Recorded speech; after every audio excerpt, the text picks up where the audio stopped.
it's those like the peak experiences are the ones that are easiest to speak about, and kind of they have a glitter to them, and it's all very exciting and stimulating. It's those experiences in the middle where we're kind of not okay, and we're kind of okay, and we're kind of navigating it. I actually think those places are more important, because those are like real life, everyday real life, where we get to show up in it, you know? So I struggle between, but I will still share this with you. I struggle between, you know, there's this beautiful afterlife transition, and that perception versus it's a dial tone, and I'm having this, battle between, for lack of a better word, good and evil. And I'm just only playing with that for a moment, but this perception and to the extent that, is this all just, spiritual, woo-woo spiritual bypassing? Is this, and I play with that, because, I haven't fully surrendered to it. I think I hold the space of hope, and yet I haven't really embodied that as being my true state of being. So it's fascinating. And and to the extent that anyone's listening to this, I said earlier, it's kind of, there's it's a blessing and a curse, or, maybe ignorance is bliss, to some extent, and this is my playground for me, and that this is what I chose. Like, I'm like, you really chose this? Like, you could have chose to be Richard Branson and, flying off in spaceships, and doing all kinds of stuff. That's one perception, I could have chose, but I chose this. Like, and I sometimes go, like, even sometimes like, what were you thinking?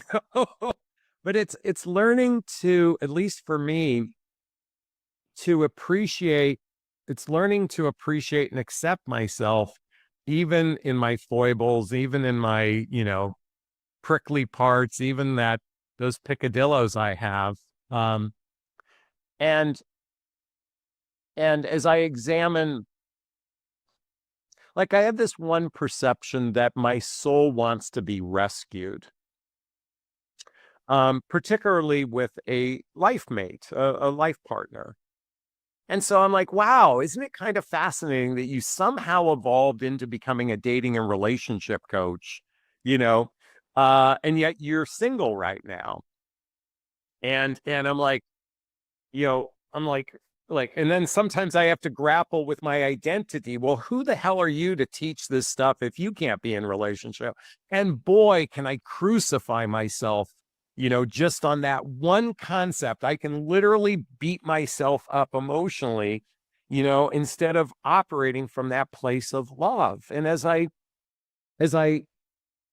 just even saying this to you out loud, I'm appreciative of this conversation, because it's a reminder that at the end of the day, I believe in the concept that the real miracle of life is when we can shift from that fear, uncertainty, doubt, to that place of love. Like, any shift to love is a genuine miracle, to the extent that, that is where I feel a place of serenity. I feel a place of calm. I feel a place of equanimity when I can shift to love. And boy, it is a Herculean task, and I know that even creates a judgment around that, but like, self-awareness, is not for the faint of heart. No kidding. You have to be willing to get to the ninja level. Like, I'm going through my ninja level training, and I'm just still in the early stages of that ninja level training, um, to really become more of an actualized being. Yeah. And let me just say this to everybody listening. I do not even remotely profess that I am in such a lightened, self-aware being. I just teach, like, what I teach is like, hey, this is what I learned today. Do you want to hear about it? Like that's it. And I may be one day ahead of you to that particular group of people that follow my work, and I follow other people's work because I feel like they're just one day ahead of me, you know. Um, and that's kind of how I live my life from the experience of what happens when we transition. Fantastic. Absolutely love it.